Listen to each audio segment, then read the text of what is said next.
چې کوم سبق د دویم نمبر مسرنن هغه د کس ګوره وته الحرب معنا مخته لیکلی بھاگ نه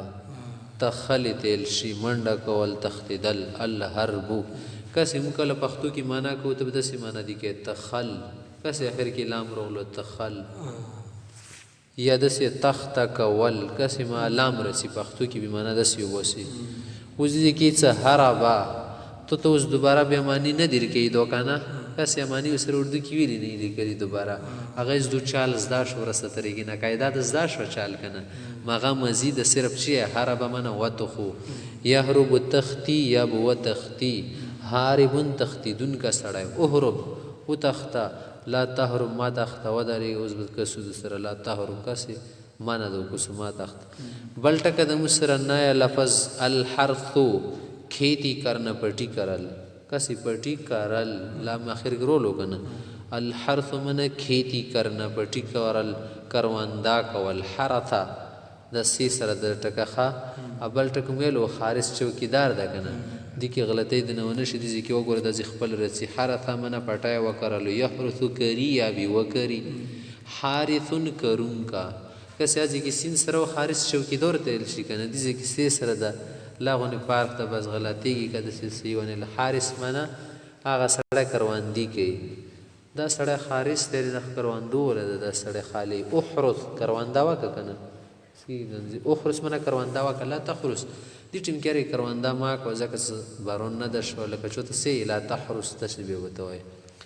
بل ټکه مسره د الستر معنا چوپانه یو شی پټول ساتره طویل شي زونر کې خزه پټی کنه مو ساتر کو ساتر زون ته شاید پردا زون ته شاید کنه ستر معنا هغه زین پټول سړی په شرمېږي ستر یې چې پټای کنه د زیندوانی خیمچون پکینی کنه پټی کا د سټک د سیمولر شي وستور کسي رسی ستر اخسړی پردا وکړل شای پټ کو یستر پټی ساترون د خډیر نن سبو ستر نوک شو د خالینا روي کې دل ساتر سید ساترون الامر من استر امرونه جوړیږي استر پټکا زون پټکا لا تستر ما پټو زون ما پټو د سبته لا تستر ساتر ما کوا المطر می برسنا دي کې د نون نشي القانون غنا د می برسنه شي د خلونه مینه یای مینه خو نه ده کنه د اردو ټکه د می برسنه کسي می دې کې غناړې شي می برسنه معنا پرخ وردل بارون وردل ته مطر ټکل شيخه المطر معنا باران مطر باران وشو کنه تیر وا خبره یم تر وس دا غ لګیا د کیګ یا خوس نه لګیا کنه ورمر خره غون شي دی وبشي کسي رتلون کی وا خبره ماتر وریدون کا بارون وریدون کوي کنه اند سي خال کو ته فردا سړه خو ماتر د برانه غونې ربنې وریږي خبره ته یې مخې سره وریدي تا ماتریل شي تر وریګنن په خو وریګ دي سړی باندې خا در خلاص کلا تم تر ډیر ما وریګ سیدا لا تم تر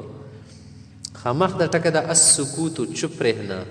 چپ وسیدل السکوت معنا چپ رهنا چپ سکته اسړه خو چپ شو یسکو ته چپیږي دی یا به چپ شي په الحال ساکتون دا سړی چپ ته نن خس چال دا سړی به وته شنه چپ ته ساکت تل شره ورګي اکل ربيون سره نشي کیدای چې کی غل شي به ساده ساکت وګوره غل ده خبره نه وزي اسکت غلشه خبر ډیره ما کو به وته انده ټکه اسکت غلشه لا تسکت تماغلی کیږي تمالی ته خبرې کو دخت دی لا تسکت کسي ماغلی کیږي منه دکو یو بل ټکه بسرا وی الخلود منا همیشه رهنه دیو شیر صوت کیدل همیشه سکیږي ته خلود یل شي خلدا د شیخ هر صوت شوادا یا د سړی دی زر صوت وسیدل د خلدا ټکه خالد استعمال دی کور کې چوک وسه دی کې خیر پلانکا سړی صوت وسیدل مو دی ګور وړکتوب نن د ټیمه پرېو یخلود دور کې نورا وسیږي همیشه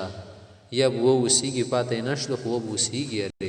خالد نامه د کسې د ذکی معنا د تر له خالد خسړي دل شرمشاو شي وزوي کې یاري د سړي نامه بار صوت ژوندې وسی خالد اسمه به دسي ای سیدا اسم هنامي تل شي کنه خالد منرمشه اخلد